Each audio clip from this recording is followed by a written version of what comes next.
આપ્યા એ દરમિયાનમાં મારે બગદાણા જ અહીંયા આવવાનું થયું. અહીંયા આવ્યો ત્યારે મેં મંજીભાઈ સાથે વાત કરી. એ તો છોડે નહીં, રાતના 12-1-2 વાગ્યા સુધી ધર્મસભાનો લાભ પણ લેવડાવે. પણ મેં કહ્યું અહીંનું જ દર્દી છે અને હું જઈશ ત્યારે થઈ શકે એવું છે, કેમ કે અમારા સર્જન રજા ઉપર છે. તરત જ એમણે કીધું કે તો તમે જઈ શકો. હું ત્યાં ગયો. ચમત્કાર કહેવાય એવી એક વાત મારે તમને કહેવી છે કે એ ડોશીમાં હતા 65 વર્ષના માળી, છેક કુતિયાણાથી અહીંયા આવ્યા હતા બાપાની સેવા કરવા માટે. 3 માળી હતા, ત્રણેય 65-70 વર્ષની ઉંમરના હતા અને માત્ર ટિકિટ ભાડું લઈને આવ્યા હતા. દુખાવો થોડો થોડો હતો પણ રવિવારને દિવસે ઘણો વધી ગયો. ત્યારે અહીંયા દવાખાનામાં બતાવ્યું ને ત્યાંથી પછી ત્યાં વડલી સદભાવનામાં આવ્યા. જે માડીની દવા ચાલતી હતી ને બાટલા ચાલતા હતા એ સાંભળતા હતા ઓછું, ખૂબ જોરથી બોલીએ તો સાંભળે. એટલે એની સાથે વાત કરતા પહેલા એમની સેવા કરનાર માડી સાથે મેં વાત કરી. એ ખૂબ જ બોલવામાં ચપળ હતા. મેં એમને કીધું, આ દર્દીનું નિદાન મેં જોયું છે અને એને ઓપરેશન ફરજિયાત કરવું પડે એમ છે. એપેન્ડિક્સ અંદર તૂટી ગયું હોય ને આખા પેટમાં રસી ફેલાઈ ગઈ હોય એવું લાગે છે. એમણે કીધું કે ડાક્ટર સાહેબ તમારી વાત સાચી, પણ અમે તો દૂર દૂરથી આવ્યા છીએ, ખાલી ટિકિટ જ લઈને અહીંયા આવ્યા છીએ, 100 રૂપિયા અમારી પાસે છે. મેં એમને કીધું પૈસાની ચિંતા ના કરો, તમારું કામ કરવા માટે પૈસાની જરૂર નહીં પડે. તો વળી એણે વાત બદલી. એ કે એ તો બરાબર છે પણ એમના 3 દીકરા છે ને એ દીકરા બધા કુતિયાણા છે એની બાજુના ગામડે. આ જોખમ ને આ જવાબદારી અમે કેમ લઈએ? મેં કીધું જવાબદારી અમે લઈએ છીએ, જોખમે લઈએ છીએ, પણ તમારે સાક્ષી ભાવે કામ તો કરવું પડે. જે થવાનું છે થવાનું છે, પણ તમે ત્યાં જાઓ ને પાછા દીકરાને બોલાવો તો એ 24 કલાક જોખમ વધી જાય એમ છે. અને દર્દીને લઈને તમે ત્યાં પહોંચો તો પણ જોખમ વધે એમ છે. પણ મારી વાત એમને ગળે ના ઉતરી. એ કે ના, કાં તો ને મારે બોલાવવા જવું પડે, નહીતર અમને દર્દીની સાથે ત્યાં મોકલી આપો. બાપાની કૃપાથી મને એક વિચાર આવ્યો. મેં માડીને પૂછ્યું, માડી તો આ દર્દી છે એ સાંભળતા નથી, એને હું પૂછું અને એ હા પાડે તો તમને કઈ વાંધો પછી? તો કે તો પૂછો ને. તો મને શું વાંધો હોય? મેં દર્દીના કાન પાસે જઈને જોરથી પૂછ્યું કે માડી તમારી સાથે જે 2 માડી છે એ કહે છે કે અમે જોખમ જવાબદારી ના લઈએ, તમારા દીકરાને બોલાવ્યા પછી ઓપરેશન થાય અને તમારું ઓપરેશન કરવું ખૂબ જરૂરનું છે, અત્યારે જ કરવું પડે એવું છે, તો તમારી શું ઈચ્છા છે, તમારે શું કરવું છે? તો એમણે કીધું કે બાપાનું નામ લઈને કરી નાખો, દીકરા બીકરાની કાંઈ જરૂર નથી, દીકરાને તમારે વાંધો નથી, હમણાં કરવું પડે તો હમણાં જ કરી નાખો. રાત્રે, રવિવારની રાત્રે 11:30 વાગે એનું ઓપરેશન કર્યું. એપેન્ડિક્સ તૂટી ગયેલું હતું, આખા પેટની અંદર રસી ફેલાયેલી હતી, બધું સરસ થઈ ગયું, સમયસર ઓપરેશન થઈ ગયું. માડીની તબિયત ખૂબ સારી છે. મારે એટલું જ કહેવું છે કે બાપાની કૃપા હોય ત્યારે સારો વિચાર અંદરથી પ્રગટે છે આપણને, નહીતર આવો વિચારે ના આવે. એમ થાય કે આ લોકો માનતા નથી તો જવા દો, આપણે તો સમજાયું છે, માને નહીં તો એમાં હવે આપણે શું કામ, શું કરીએ? જોખમ તો એમને સ્વીકારવું પડે. પણ વિચાર આવ્યો કે એ દર્દીને પોતાને પૂછીએ એની અંદરથી શું લાગણી છે. તો આ વિચાર પણ બાપાની કૃપાથી આવે છે. આપણે સૌને સારા વિચારો લઈને, અહીંયા કેટલા સેવકો ચારે બાજુ સેવા કરી રહ્યા છે. અહીંયા ભાષણ કરવું એ તો કીધું એમ સહેલું છે, પણ કાર્ય કરવું એ ખરેખર બહુ મોટી વાત છે. અને એ કાર્ય કરી રહ્યા છે એ ખરેખર તો સાચા ધન્યવાદ તો એમને છે કે જે સતત ખડે પગે રહે છે, રાત ને દિવસ રહે છે. અને મને તો એમ થાય છે કે બાપાના સેવકો, બાપાના મંડળો, મુરબ્બી વડીલ વંદની મંજીભાઈ થકી ગામે ગામ ગુજરાતમાં જ્યાં જ્યાં ચાલી રહ્યા છે એ સેવકોના ઘરમાં ક્યારેય કંકાસ નહીં થતો હોય. કંકાસ હોય જ ના શકે, કેમ કે બાપાના નામ માત્રથી ઝઘડા મટી જાય, શાંતિ થઈ જાય, સુખ મળી જાય અને મોહ છૂટી જાય. તો ખરેખર અહીંયા આપણે સૌ પણ આજે આટલા દિવસ આ મહોત્સવમાં ધન્યતા અનુભવી અને આ ધન્યતા આપણે કાયમ જ્યાં સુધી આપણો દેહ ટકી રહે ત્યાં સુધી અનુભવ્યા કરીએ. આજકાલ નહીં, 5-15 દિવસ નહીં, કદાચ બાપાના ધામમાં આવવામાં આપણને વહેલા મોડું થાય તો પણ એમની કૃપા આપણા ઉપર વરસતી રહે અને એ ધન્યતાને લઈને આપણે આખી જિંદગી શાંતિથી વિતાવી શકીએ, આનંદથી વિતાવી શકીએ, સુખથી વિતાવી શકીએ અને પ્રમાણિકતાથી પરિશ્રમ કરતા રહીએ અને જે કંઈ બાપા આપે એ સ્વીકારતા રહીએ અને આનંદ અનુભવીએ. એક વાત મને યાદ આવે છે, હું જ્યાં આ રીતે શિક્ષા પામ્યો ને એ હોસ્પિટલના જે ડૉક્ટર ને સર્જન એવા વસંતભાઈ, એકવાર મારી ગાડીને અકસ્માત થયો હતો અને એમાંથી ભગવાને બચાવ્યો, બાપાની કૃપાથી અમે બધા બચી ગયા. અને એ પછી એમને મેં જાણ કરી ત્યારે એમને એક કાગળમાં એક કડી લખી હતી.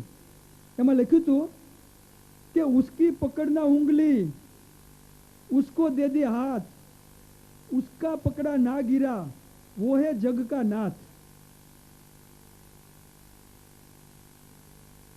તો એ જ રીતે અહીંયા બધા સેવકોએ બાપાની આંગળી નથી પકડી, બાપાની આંગળી પકડીને નથી ચાલતા, બાપાને પોતાનો હાથ આપી દીધો છે, પોતાનું જીવન આપી દીધું છે. એટલે એ લોકો ચિંતાથી મુક્ત છે, કોઈ ચિંતા નથી. બાપાએ હાથ પકડ્યો છે, આંગળી પકડી હોય તો મુકાઈ જવાની બીક લાગે, પણ બાપાને હાથ જ દઈ દીધો છે એટલે બધી ચિંતા બાપા ઉપર છે. અને એટલે નિશ્ચિંત થઈને જે નિશ્ચિતતાથી મંજીભાઈ આ વહન કરે છે એવી રીતે એમના સેવકો પણ આટલું મોટું કાર્ય છે વહન કરી રહ્યા છે.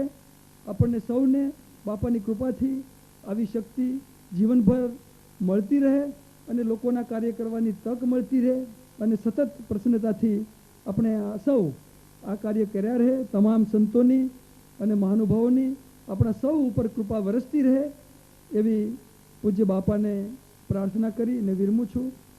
જય બજરંગદાસ બાપા.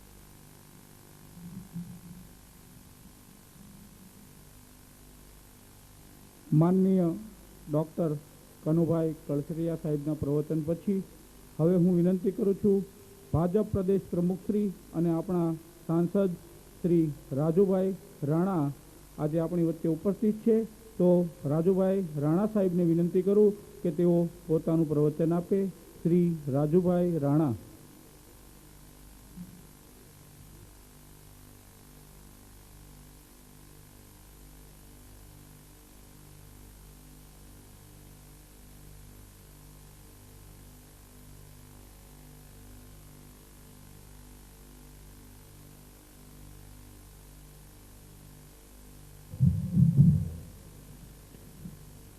મંચસ્થ પરમ આદરણીય સંતગણ,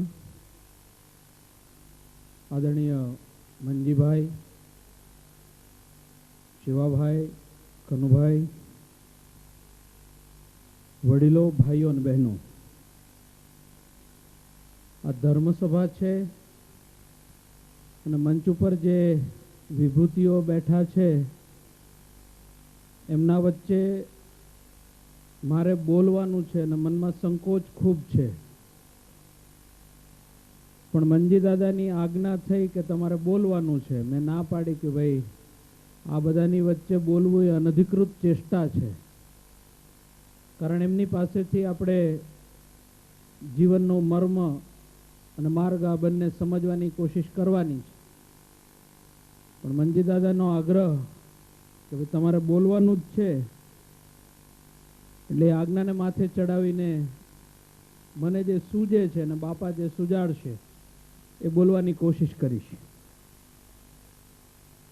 ગુરુ મહિમાનો આજનો દિવસ છે અને જે ઉત્સવ આપણે ઉજવીએ છીએ એ ગુરુ મહિમાના સંદર્ભની અંદર છે. હમણાં બાપુએ પણ ગુરુ મહિમાને જ ખૂબ સારી રીતે આપણી સામે મૂક્યો. મને 3 પ્રસંગ યાદ આવે છે ગુરુ મહિમાના. વિધર્મીઓનું આક્રમણ આ દેશ ઉપર ખૂબ ભયંકર રીતે ચાલુ હતું એવા સમયે મહારાષ્ટ્રના શિવનેરીના કિલ્લાની અંદર એક બાળકનો જન્મ અને આ મહારાષ્ટ્રના શિવનેરીના કિલ્લાની અંદર જે બાળકનો જન્મ થયો એ બાળકને આવનારા ભારતના નિર્માણ માટે અને ધર્મની રક્ષા માટે અને હિન્દુસ્તાનના અસ્તિત્વને જ્યાં સુધી સવાલ છે ત્યાં સુધી એના અસ્તિત્વને ટકાવી રાખવા માટેની જે જવાબદારી જેના ખભા ઉપર આવી એવા એક બાળકનો જ્યારે જન્મ થયો ત્યારે એની માતાએ એનું લાલન પાલન કર્યું અને લાલન પાલન માતાએ જે કર્યું એમાં એને સુખ સગવડ કંઈ નહીં આપી, એને રમકડા નહીં આપ્યા, એને બિલકુલ છાયામાં રાખીને સગવડતામાં રાખીને મોટો ન કર્યો, પરંતુ જે પડકાર હતો, જે વિધર્મીઓનું આક્રમણ હતું એને ખાળી શકવાની તાકાત ઊભી થઈ શકે એવી તાકાત સાથેનો એનો પુત્ર ઊભો થાય અને પારણામાંથી જ એને આ સંસ્કાર આપવાનું કામ માતા જીજાબાઈએ શિવાજીને કર્યું. અને માતા જીજાબાઈનો મયાભાઈ છે, હમણાં ગયા ક્યાંક ડાયરામાં શિવાજીનું હાલરડું, આ શિવાજીનું, અને આજકાલ તો ગડબડ એ થઈ છે કે હવે હાલરડાઈ ટીવીમાં સાંભળીએ ત્યારે મેળ પડે, અને એ ટીવીમાં ડાયરાનો કાર્યક્રમ હોય તો જ મેળ પડે, અને ડાયરાવાળાને મૂડ ચડે કે આજે હાલરડું ગાવું છે તો જ સંભળાય, નહીંતર હાલરડું હવે ધીમે ધીમે ધીમે ધીમે ભૂલાતું જાય. આ શિવાજીના માતા જીજાબાઈએ આ હાલરડું ગાયું, માતાના સંસ્કાર, અને એમાં મોટા થયા. દાદા કોણદેવે એમને શસ્ત્ર ઇસ્ત્ર વિદ્યા આપી અને ગુરુ રામદાસજીની પ્રેરણાથી એ ચાલ્યા. આખા હિન્દુસ્તાનની અંદર કહેવાય છે કે જો શિવાજી ન થયા હોત ને તો એક જ વાક્ય કહે છે કે સુન્નત હોત સબકી. અને આ શિવાજીએ જ આખા દેશને, આપણી સંસ્કૃતિને, આપણી પરંપરાને જીવંત રાખી. એની અંદર સૌથી મોટો ફાળો જો કોઈનો હોય તો ગુરુ રામદાસનો હતો. ગુરુ મહિમા અને ગુરુ ભક્તિ. પ્રસંગ એવો છે કે શિવાજી મહારાજ એક વખત રાજ દરબારની અંદર બેઠા છે, રામદાસજીનું આગમન થાય છે. ગુરુ રામદાસ આવ્યા અને એમની પાસે માંગ્યું કે શિવાજી મારે તારી પાસે કંઈ જોઈએ છે, આપ.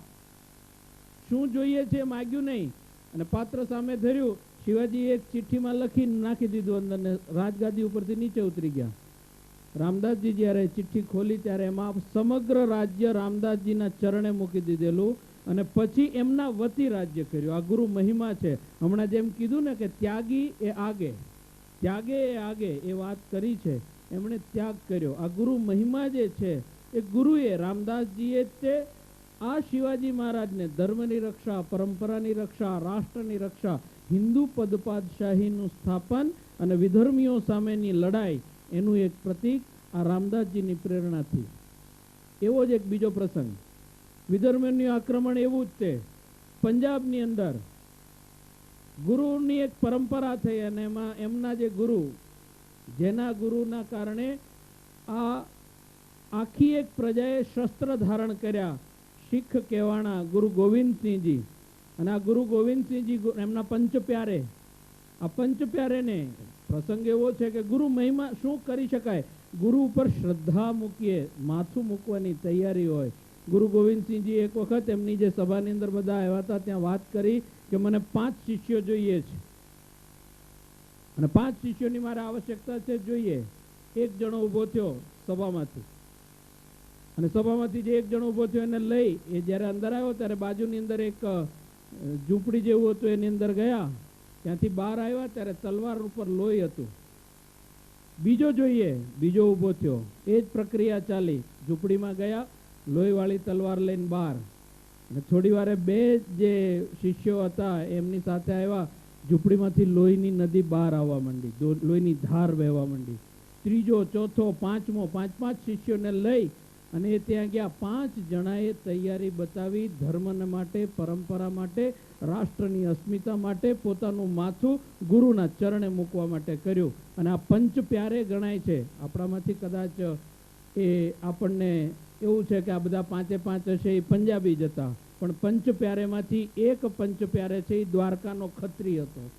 એ જ્યાં પ્રવાસમાં ગયો, જાત્રાએ ગયા હતા, એ આપણો ગુજરાતી ત્યાં. અને ગુરુનો શ્રદ્ધા અને મહિમા એમાં થઈ અને એણે ગુરુની આજ્ઞા થઈ કે મને જોઈએ.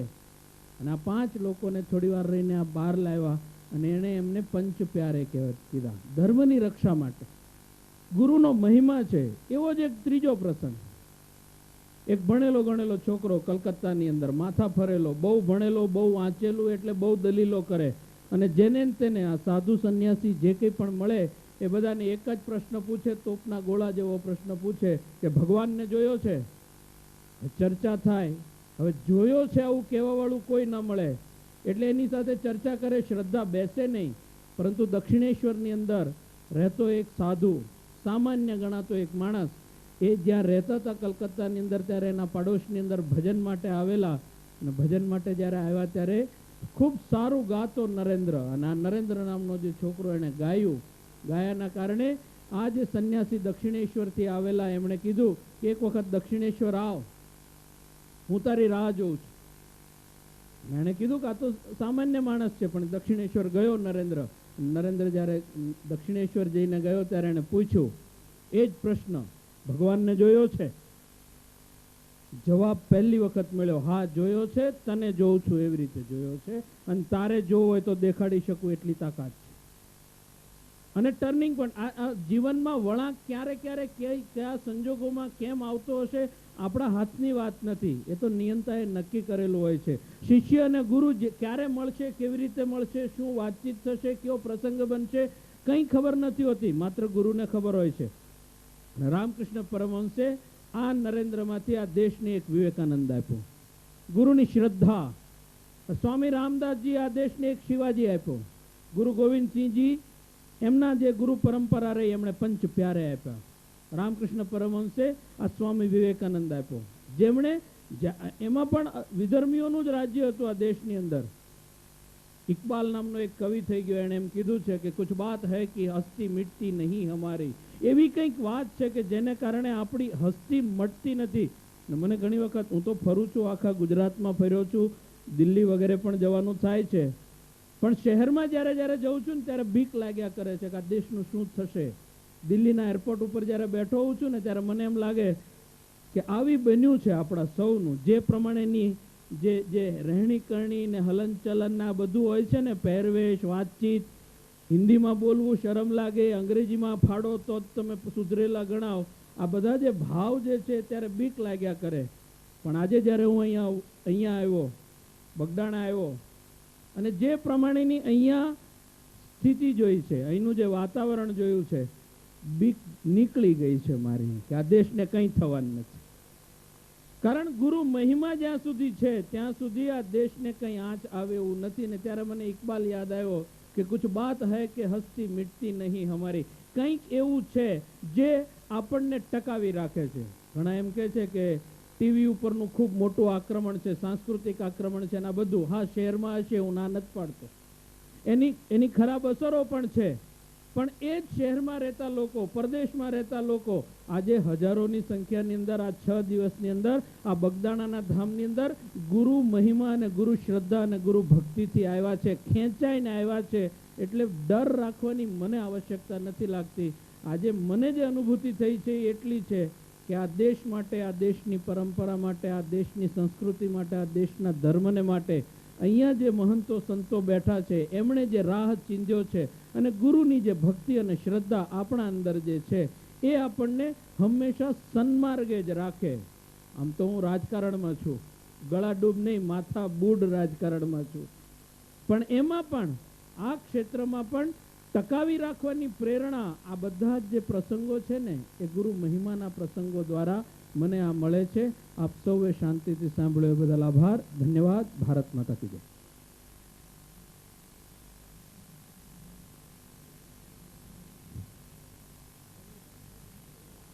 માનનીય ભાજપ પ્રદેશ પ્રમુખ શ્રી અને સાંસદ શ્રી રાજુભાઈને સાંભળ્યા બાદ મહામંડલેશ્વર શ્રી લક્ષ્મણદાસજી બાપુ અને બીજા સાધુ સંતો પધાર્યા છે, તો તેઓનું સ્વાગત કરીએ છીએ.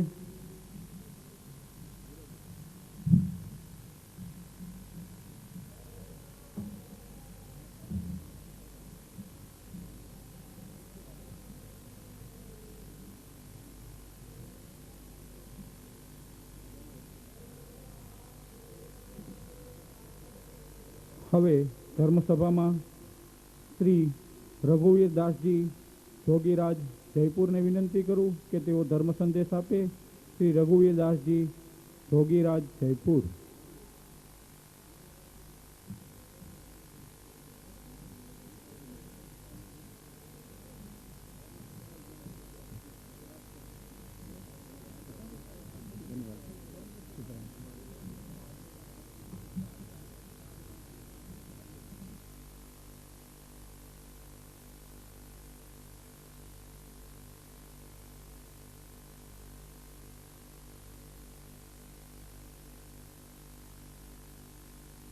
पूर्णमदः पूर्णमिदं पूर्णात् पूर्णमुदच्यते पूर्णस्य पूर्णमादाय पूर्णमेवावशिष्यते. दिक्कालादन्वंशिनानन्तचिन्मात्रमरुते स्वानुभूत्यकुमानाय नमः शान्ताय तेजसे. नौमिण्यते अभ्रवपुषे तडिदम्बराय गुञ्जावतंस परिपीक्षलसन्मुखाय वन्ये सृजे कवलिवित्रविषाणवेणु लक्षं श्रिये मृदुपदे पशुपाङ्गजाय. ह्रीं श्रीं क्लीं कृष्णाय गोविन्दाय गोपीजनवल्लभाय नमः. बोलिए श्री सीताराम भगवान की, श्री बजरंग बापू नी. मंचासीन उपस्थित हमारे अयोध्या निवासी एवं भारत वर्ष के विभिन्न प्रांतों से पधारे हुए महात्मा आपके सामने विराजमान हैं. आप लोग दर्शन कर रहे हैं. श्री भानुदास जी महाराज अयोध्या से, श्री मोहनदास जी महाराज बम्बई से, श्री जगन्नाथ दास जी बापू एवं रामविलास दास जी महाराज, अन्य बहुत सारे संत, हम कहाँ तक नाम गिनाएं. खड़दर्शन महात्मा, सन्यासी, गिरिपुरी, भारती, वैरागी, वैष्णव, सभी संप्रदाय के महात्मा पधारे हुए हैं. आपके इस बगदाना नगर की सौभाग्य है. श्री बजरंग बापू की कृपा के माध्यम से संतों का दर्शन हो रहा है. आपके सामने विद्वानों ने श्री बजरंग बापू, गुरु कृपा और उनकी प्रशंसा, उनकी कृपा का प्रसाद का वर्णन किया. आप देखिए, रामायण में गोस्वामी तुलसीदास जी महाराज ने बड़ी अच्छी बात लिखा है. महात्मा की कितनी प्रशंसा की जा सकती है. उनकी कृपा, उनके ऐश्वर्य, उनकी विभूति का कितना वर्णन किया जा रहा है. भगवान राम ने नारद जी से एक बात कहा है रामायण में. तुलसीदास जी महाराज ने लिखा है, सुन मुनि साधुन के गुण जेते, कही न सकही शारद श्रुति तेते. शीश शारदा, श्रुति स्मृति, आगम निगम भी वर्णन नहीं कर सकते हैं. इसलिए श्री बजरंग बापू ने जो प्रशंसा और उनकी कृपा प्रसाद का जो वर्णन किया जा रहा है, आप बहुत ना समझे, बहुत कम है, बहुत कम प्रशंसा की जा रही है. संतों की बड़ाई, संतों की महिमा, संतों की कृपा शेष शारदा, वेद पुराण नहीं कर सकते हैं, तो साधारण व्यक्ति क्या कर सकता है, साधारण महात्मा क्या कर सकता है. लेकिन देखिए, सावधान रहिए. रामायण में एक बात और लिखा है, क्योंकि शास्त्रोक्त जो प्रमाण बातें होती हैं उसी को स्वीकार करना आवश्यक है, उसकी मान्यता देना बहुत जरूरी है. छोटे बड़े तुलसी के पत्र जैसे महत्वपूर्ण होते हैं. बड़े बड़े पान तुलसाना અને छोटा छोटा पान महत्वनी काई भेद नहीं. ठीक इसी प्रकार से रामायण में तुलसीदास जी महाराज ने कहा, को बड़ छोट कहत अपराधु. किसको बड़ा कहा जाए, किस महात्मा को छोटा कह दिया जाए, ये बड़ा भारी अपराध हो सकता है। या भगवान सगुण है या निर्गुण है, ऐसा कहना भी अपराध है। इसलिए जैसे गुलाब का वृक्ष होता है, उसके डाल में, जड़ में कांटे बहुत होते हैं, किंतु ऊपर जाकर के बड़ा सुंदर फूल खिलता है। और वो पुष्प देवी देवताओं के मंदिर में चढ़ाया जाता है, देव अर्चन में लगता है, देव पूजन किया जाता है, सुगंध आता है। जो लोग पुष्प लेकर के गुलाब का चढ़ाने के लिए जाते हैं, कमल के बाद, कमल पुष्प के बाद गुलाब का ही फूल लक्ष्मी पुष्प माना जाता है। कमल के पुष्प में कांटे नहीं होते हैं, लेकिन कमल का पुष्प बड़ा भारी हमको ज्ञान देता है। ऐसा ज्ञान देता है कि लगता है कि उस ज्ञान में वेद शास्त्र और पुराणों का सारी मौलिकता समाई हुई है कमल के पुष्प में। रामायण में कमल के पुष्प की बात भी लिखा है। भानु कमल कुल पोष निहारा, बिनु जल जारी करई सोई छारा। आप लोग जो बजरंग बापू की कृपा प्रसाद और उनकी रहनी सहनी, उनकी शिक्षा की जो बात सोच रहे हैं, उन्होंने इसी प्रकार से अपने जीवन का दर्शन दिया है। जैसे कमल की जड़ें तो कीचड़ में होती हैं, जल से उसका पालन होता है, लेकिन खिलता है सूर्य से। कमल मुस्कुराता है सूर्य के द्वारा।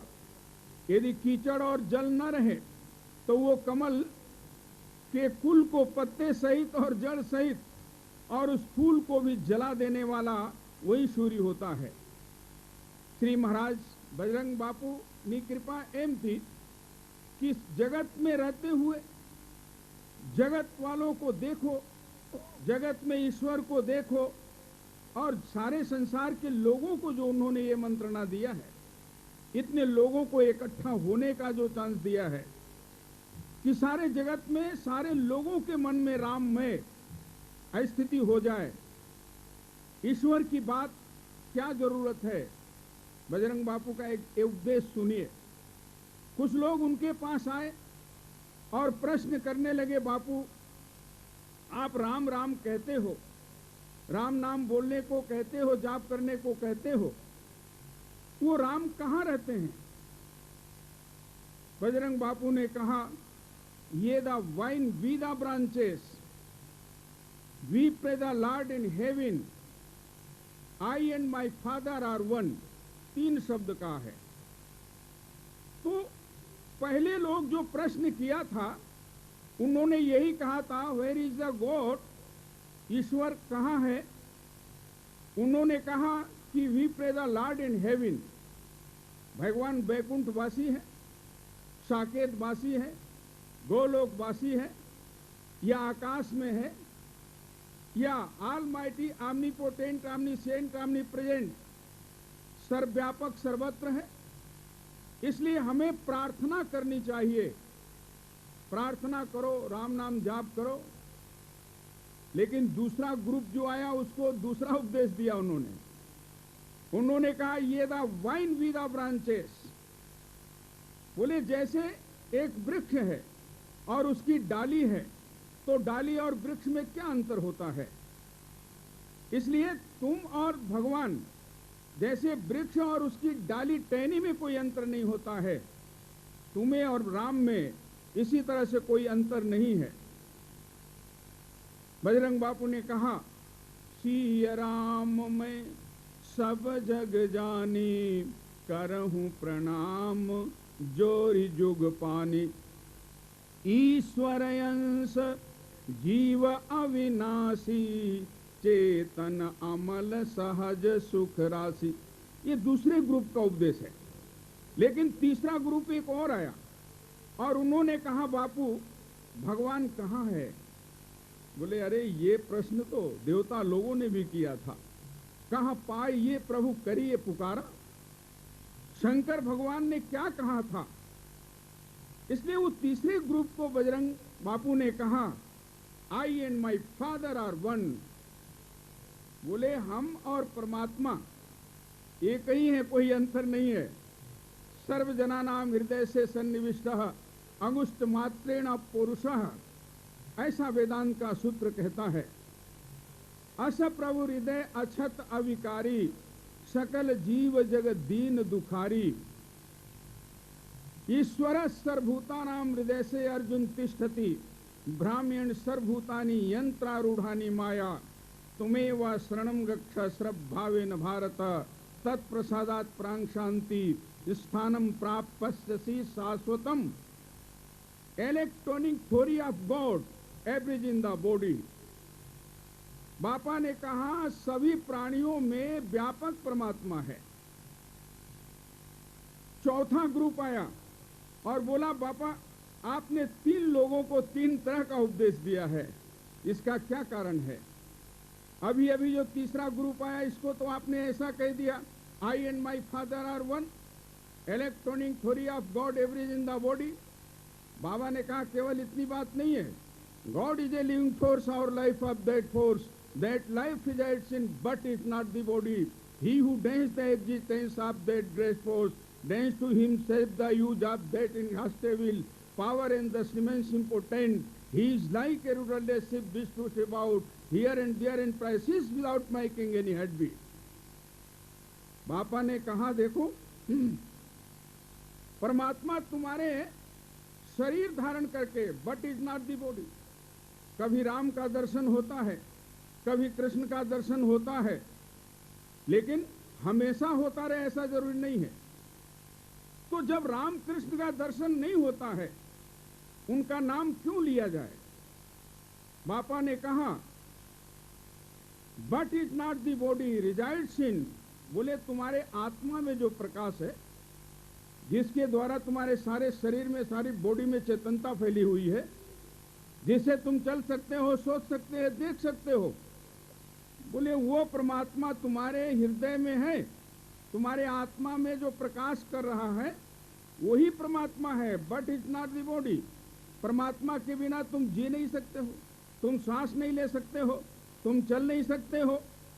He who denies the existence of that great force denies to himself the use of that inexhaustible power and thus remains impotent. He is lies stalwart. अर्थात एक जैसे जल में चलने वाली जहाज होती है और वो जहाज में अस्तमूल नाम का एक यंत्र होता है।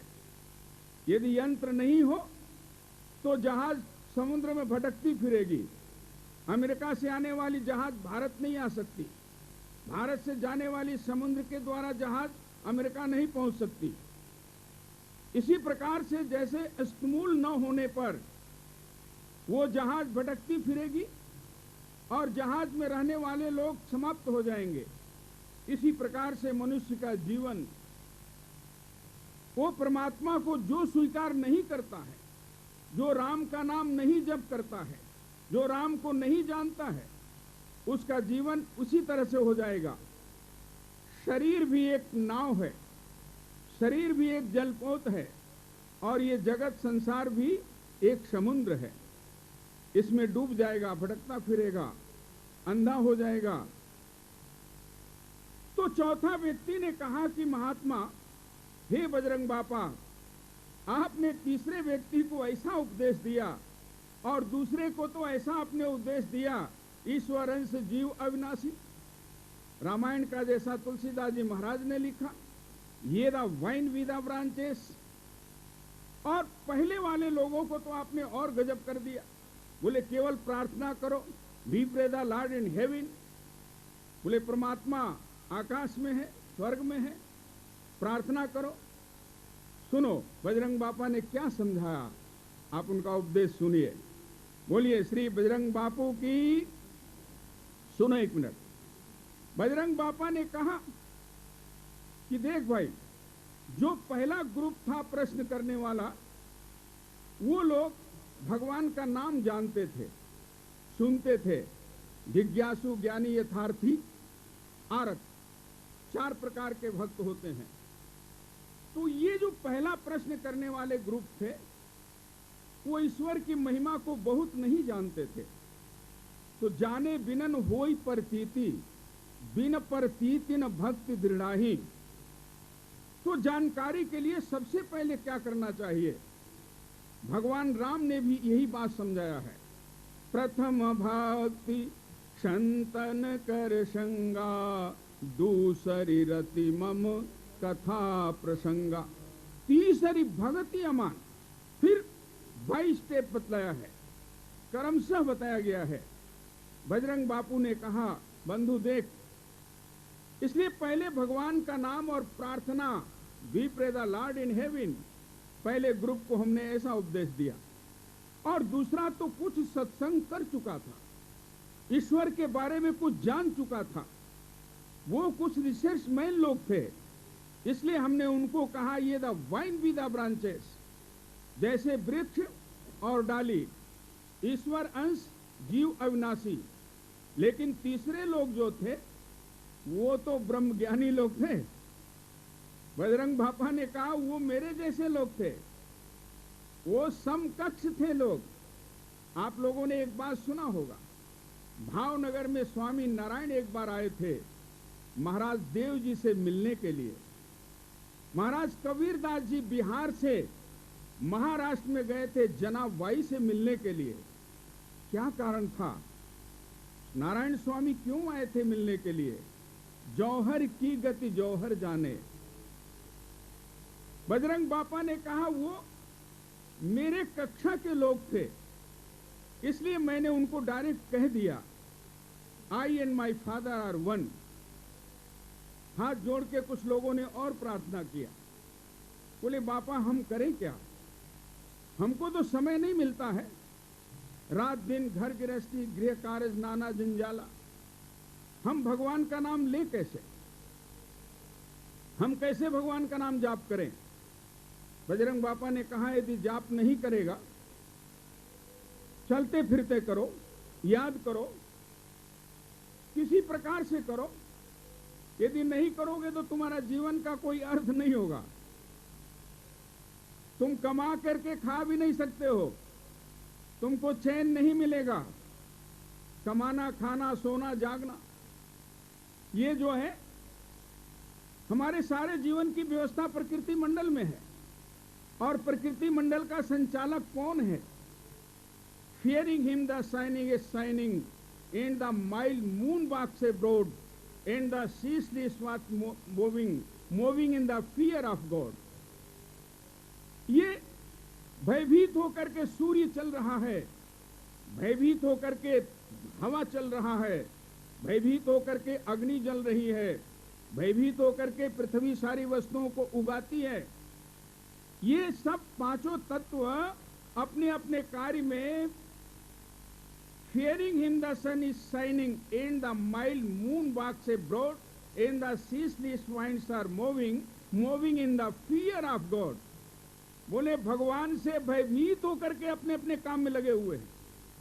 और तुम सांस जो लेते हो, तुम सोचते हो, चलते हो, खाते हो, सोते हो, बोले ये सारे क्रम तुम्हारे प्रकृति मंडल में है। और प्रकृति उस परमात्मा के अधीन है, इसलिए परमात्मा ही उपदेश भी तुमको देता है। A man should always work according to the dictates of God, because God is man's true guide. वो शास्त्रों के द्वारा, पुराणों के द्वारा, वेदांत के द्वारा, रामायण के द्वारा, गीता के द्वारा, 108 उपनिषदों के द्वारा वो भगवान ही तुम्हें उपदेश दे रहा है। भागवत के द्वारा वो तुम्हारा गाइड कर रहा है, ईश्वर ही गाइड कर रहा है, किसी संत के वाणी के द्वारा। इसलिए लेकिन विचित्र बात है, भगवान कहते हैं कि हमने तो सभी के दिमाग में बुद्धि की मात्रा बराबर दी है, नॉलेज बराबर दिया है, ज्ञान बराबर दिया है, किसी को कमी नहीं रखा है। It is better to have a gents power, but it is worth use it like a giant. लेकिन खेद की बात है, इसका उपयोग सब लोग नहीं करते।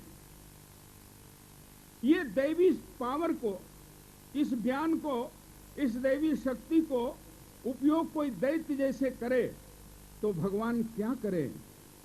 इसलिए देखिए, एक महात्मा, एक संत, यहां छोटे बड़े संत तो सभी हैं, संतों का कोई भी महत्व कम नहीं है।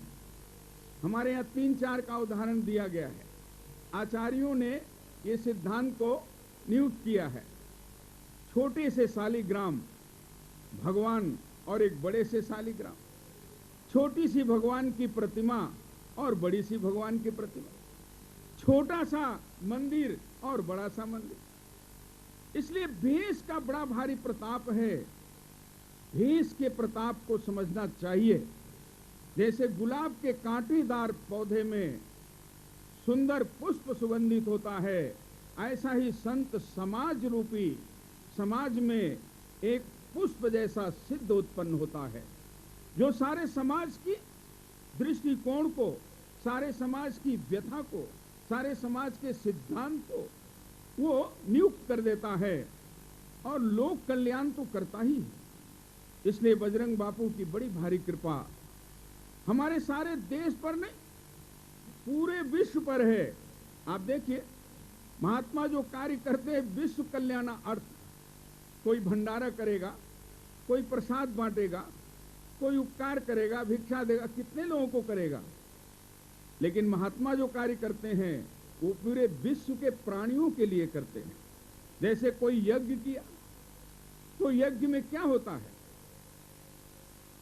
पर्जन्या धनम संभव यज्ञात भवति पर्जन्यो यज्ञ कर्म समुद्भव।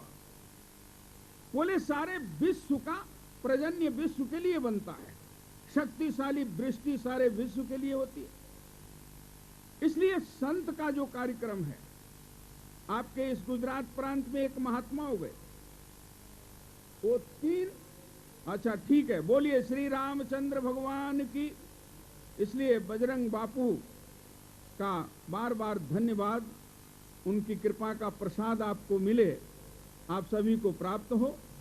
मैं इतना ही वाणी बोल करके श्री रामचंद्र भगवान की, ऐसे नहीं, एक बार हाथ उठा के जय बोलिए, एक एक हाथ उठा लीजिए।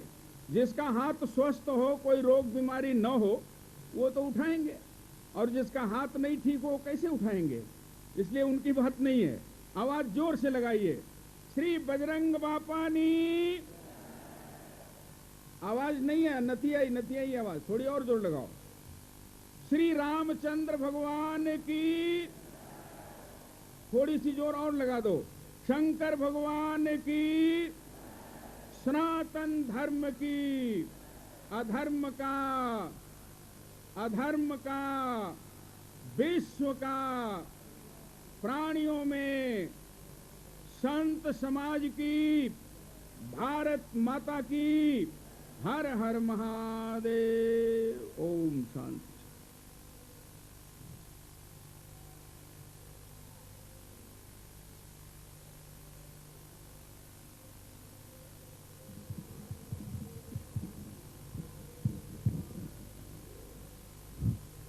પરમ વંદનીય શ્રી રઘુવીરદાસજી મહારાજ જોગીરાજ જયપુરને સાંભળ્યા પછી હવે હું વિનંતી કરું છું શ્રી ગિરિબાપુ, સમયની મર્યાદા હોય અને દરેક સંતો મહાત્માને વિનંતી કે તેઓ 10 મિનિટથી વધારે પોતાનો ધર્મ સંદેશ ન આપે. શ્રી ગિરિબાપુ.